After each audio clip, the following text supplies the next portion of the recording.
When life or the economy or gentrification or changes in your neighborhood or any number of things happen and you need to pivot your business model, there is no time more terrifying than that one.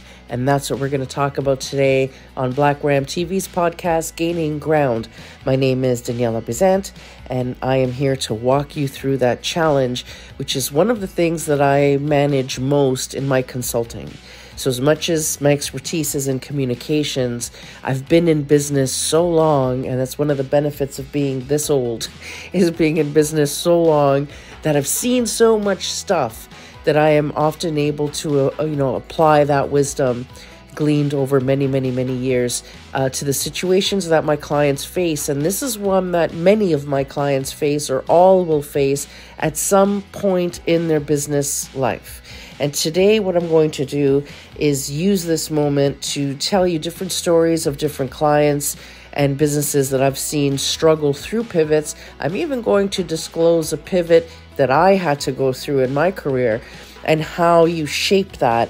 And I'm hoping that in the sharing of this, it's not just to tell you stories about different businesses, but actually to help you see the thinking process behind how companies like this, and we're going to look at small business as well as big corporate Goliaths, what they did to deal with certain changes, and so that you can learn how to think through that process for yourself if ever you're faced with this situation. And if you don't, you end up in trouble. So I'll give you one example. There was a restaurant that I once knew, and it was like a factory. This thing was so busy all the time, packed for years and years and years. And then their neighborhood, didn't gentrify, it gentrified in the reverse. So the neighborhood went through a horrible dilapidation and crashed. And therefore, the target market, which was an employer that had closed down and gone away, those employees were who filled their business every day. So when that business was defunct, that restaurant died.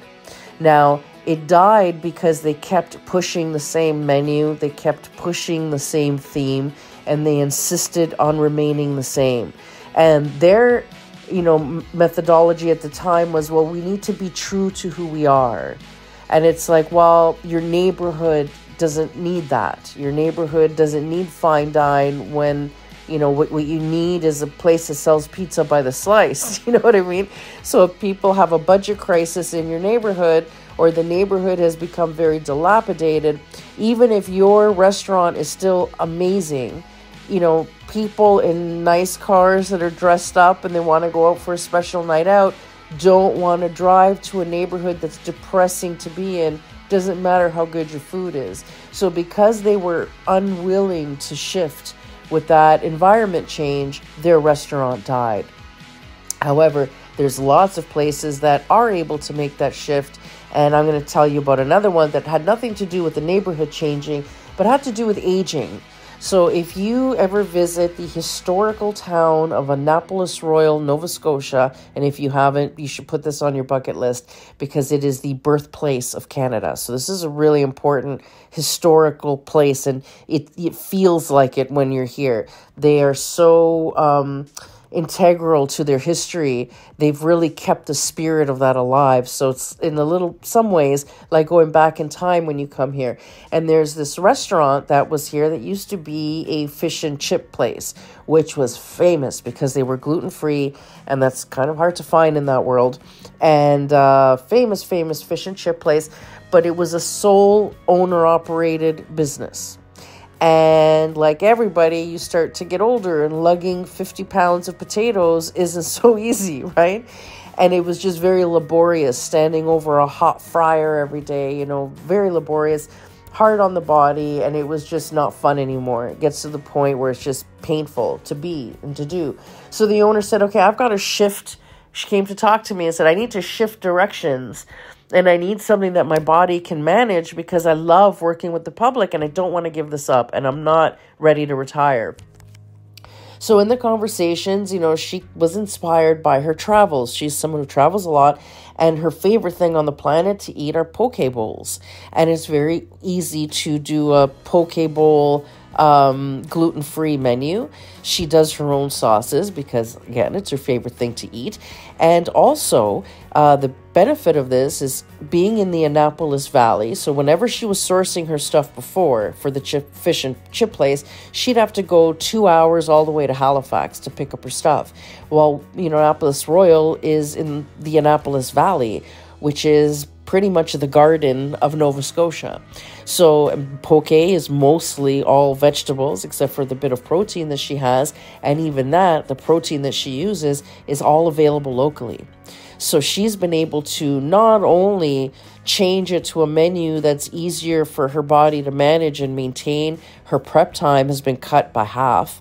A very inexpensive thing to change because the menu that she's gone to did not require a huge infrastructure change. She didn't need any major heavy equipment. All she needed was a rice steamer, you know what I mean? And a fridge for the toppings, and she was good to go. So it was a very easy switch to make. So that switch wasn't just great because she loves poke and that's something meaningful to her, especially from her travels, but also because it was a smart change.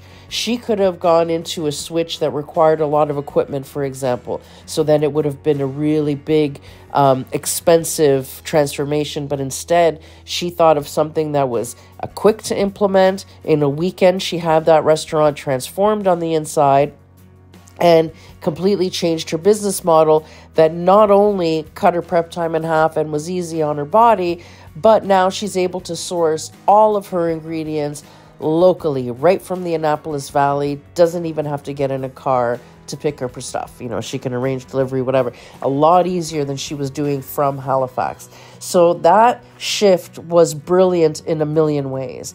And then not to mention that she feels really good that she's offering a healthy alternative to fast food. So that to her is also incredibly important, especially when you're aging, you start thinking about health, right? And when you're a business owner, as much as you want to contribute to your own success, you also want to contribute to your community. So for her, being able to provide a healthy option is a really big deal. So I celebrate the Poke Bowl in Annapolis Royal. Now, to take it more to a corporate thing, let's talk about corporate shifts, especially when you're a disruptor or you're going into what we call a blue ocean. So blue ocean is great and terrible at the same time.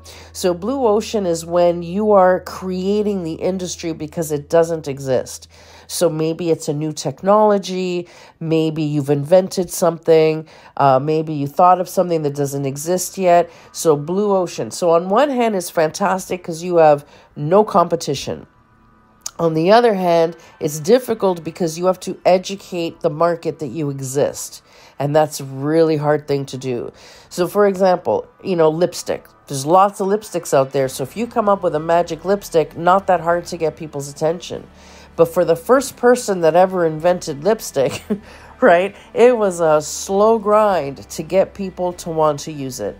And actually, it started off with a lot of a negative connotation because it was only, women that were labeled untoward back in the more prudish days. And then it started to become on trend with, risque women. And then that slowly turned into now, everybody and their mother wears lipstick.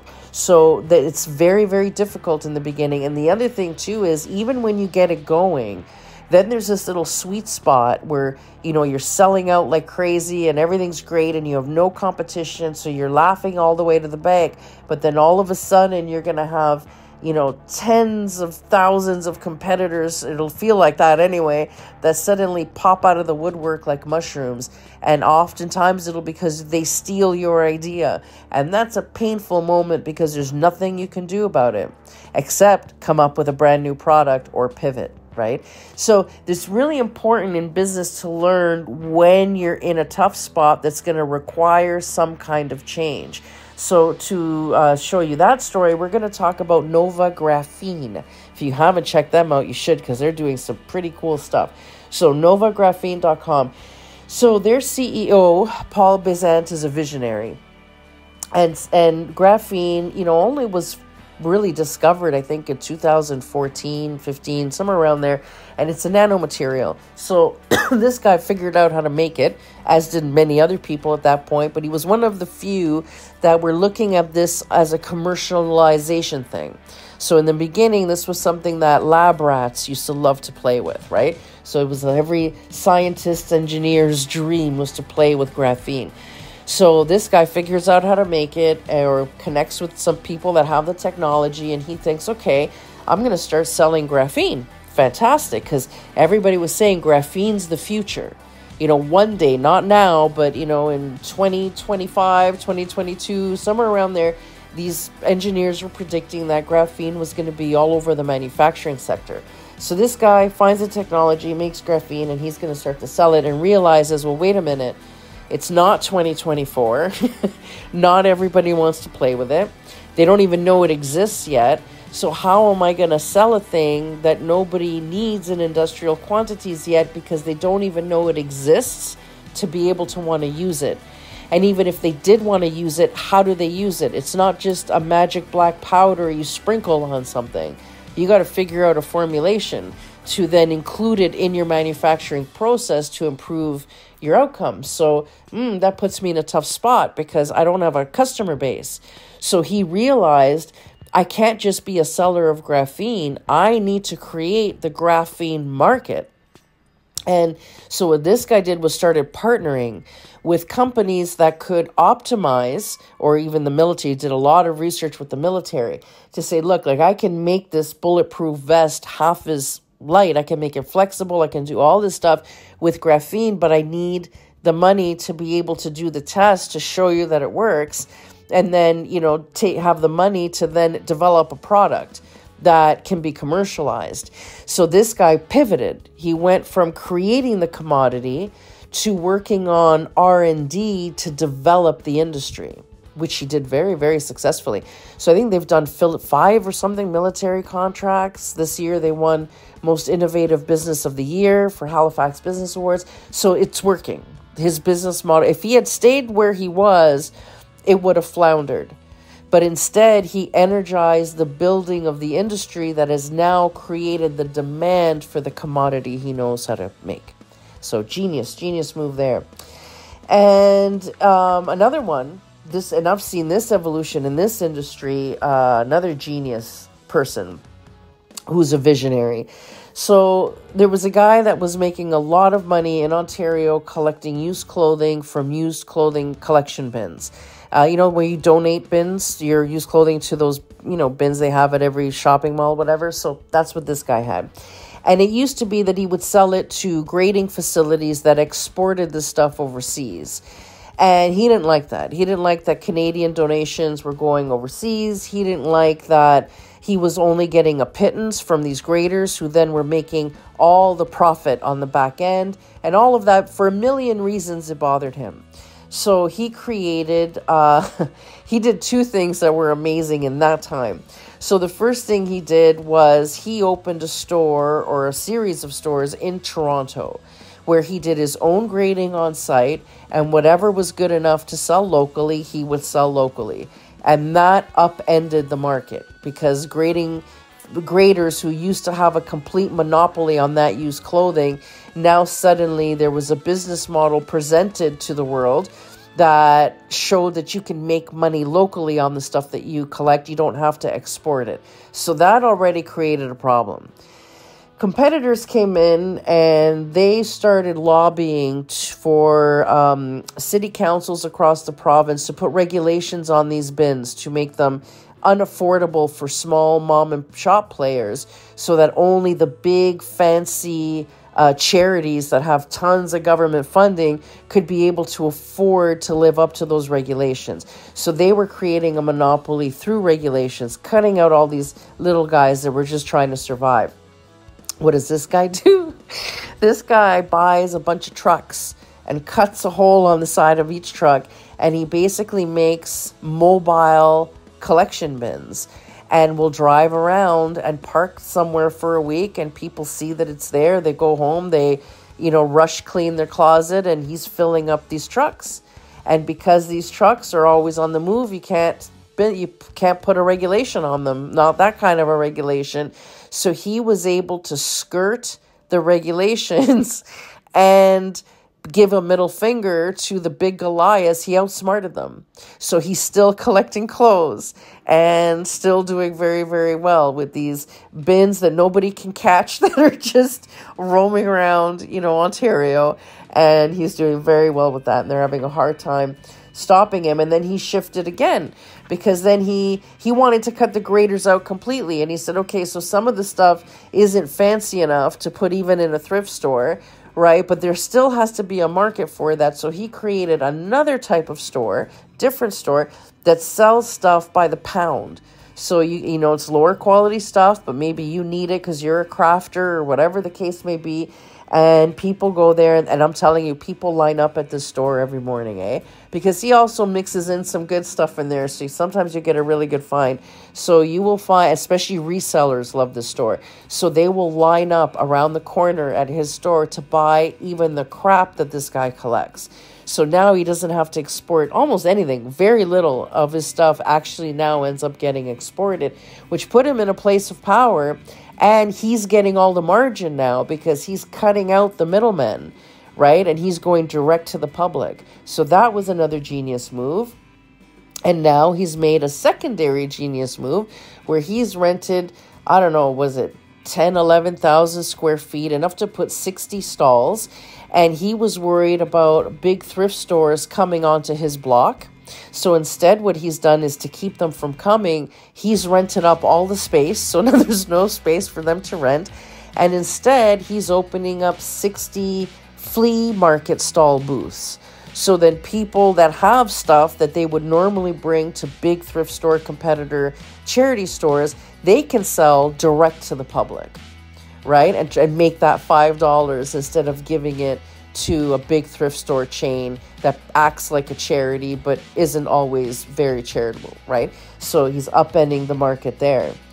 Now, I promised you my own disclosure of the stuff that I've dealt with. So I had trained to become a campaign manager, and I went through formal training for that and ran, federal election campaign and whatever.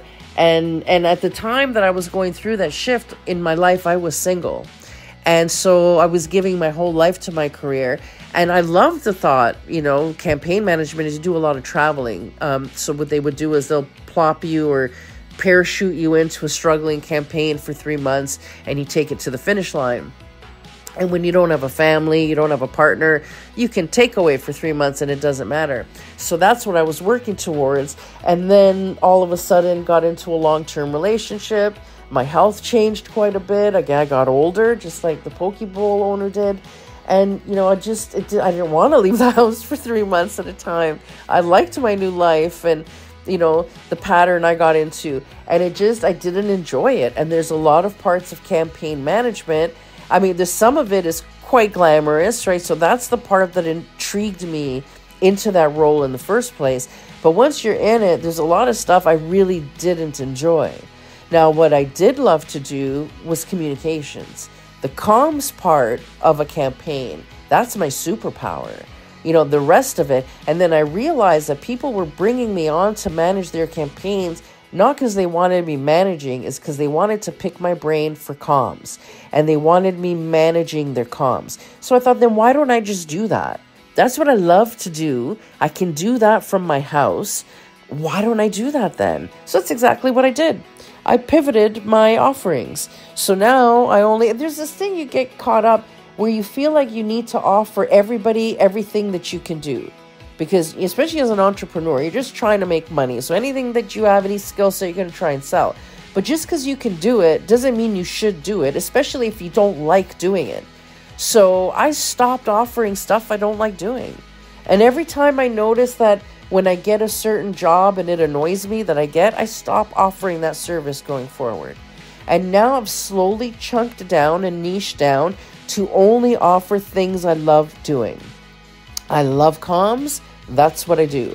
I love building websites the way some people knit and crochet in front of the TV. So guess what? I build websites, right? Not the most glamorous thing, but I love making them. So why wouldn't I offer that as a service? It'd be silly not to.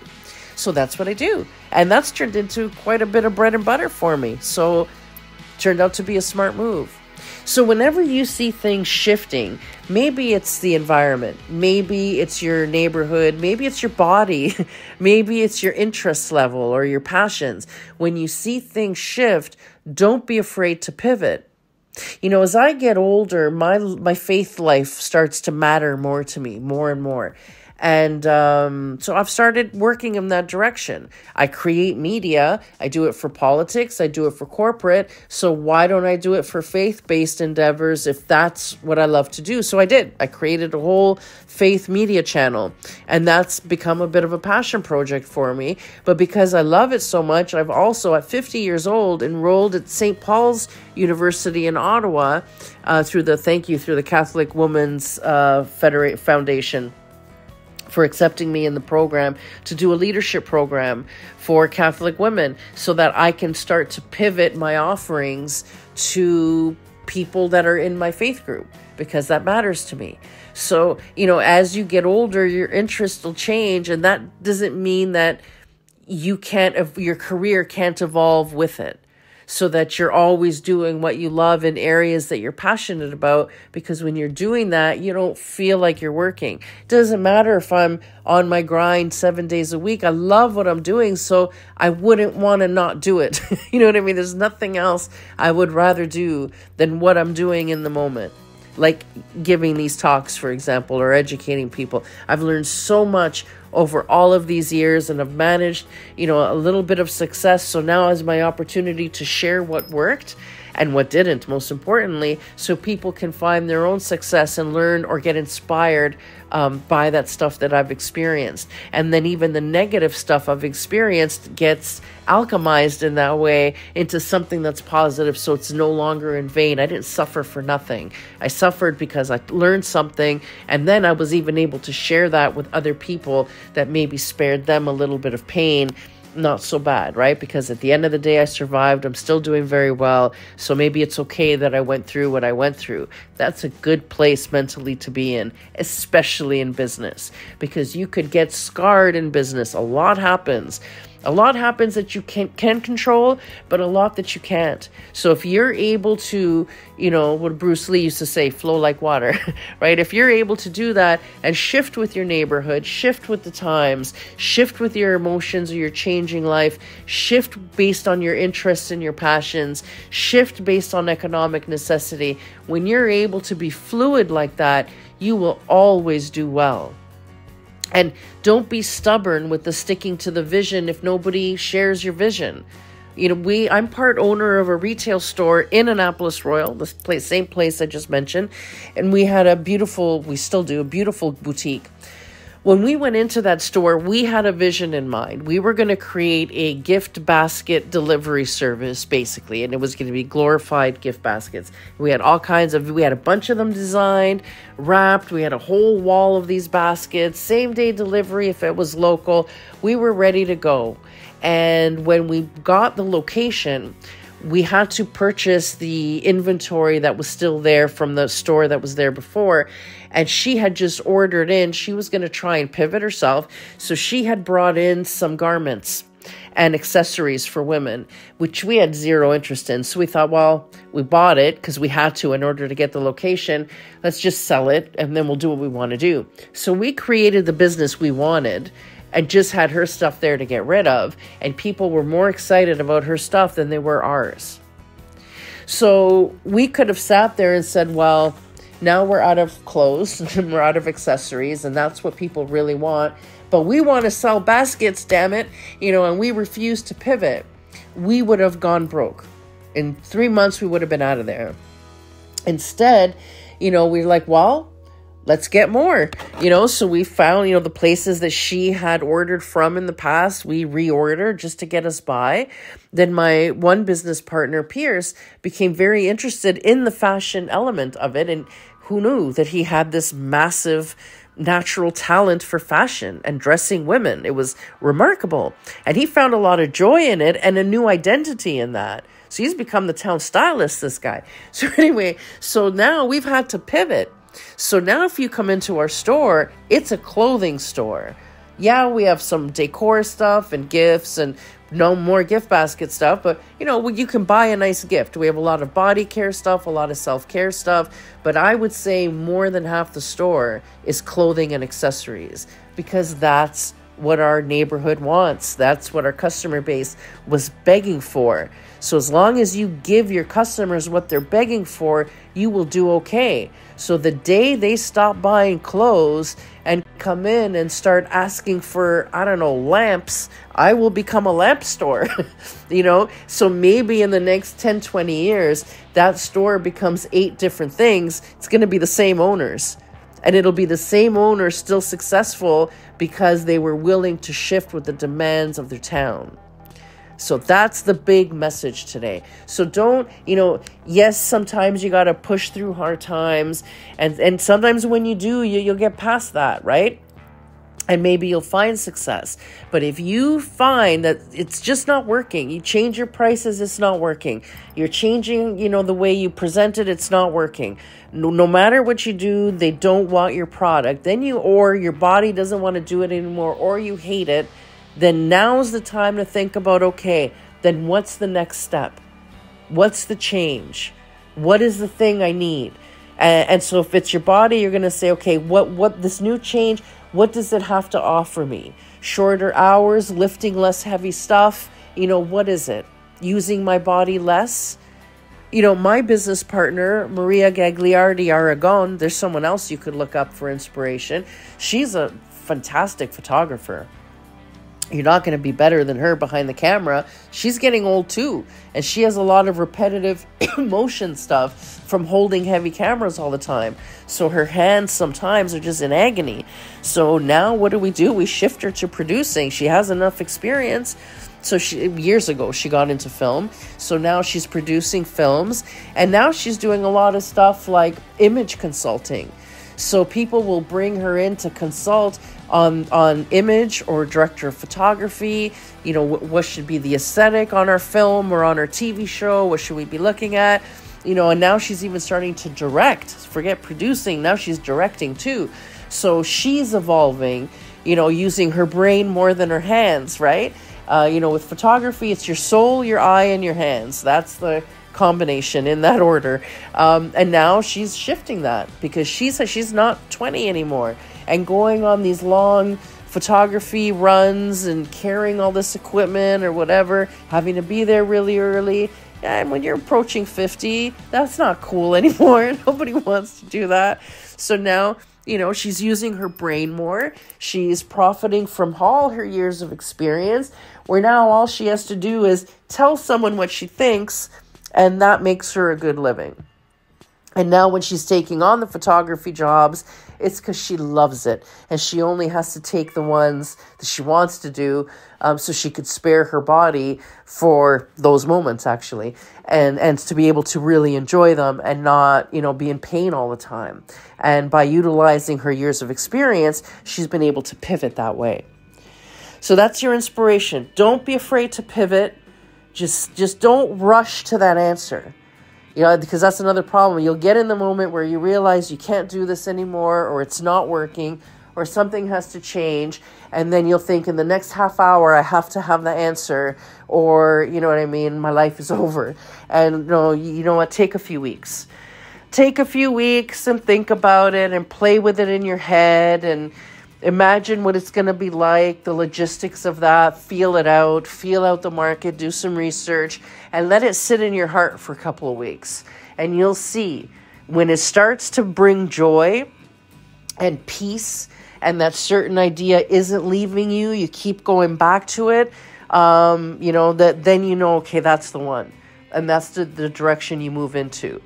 And as a woman of faith, I'd always tell you to pray on it. You'll never go wrong if you do that. But that would be my big takeaway of the day, is not to rush to these changes. Don't delay making them to the point that it's too late and now the damage is done. But definitely once you've decided there's going to be a change, sit with that change for a bit, feel it out, play it out, and then it'll move forward smoothly for you and joyfully, which is certainly my wish for you. Have a great day, everyone. And in the meantime, go get them.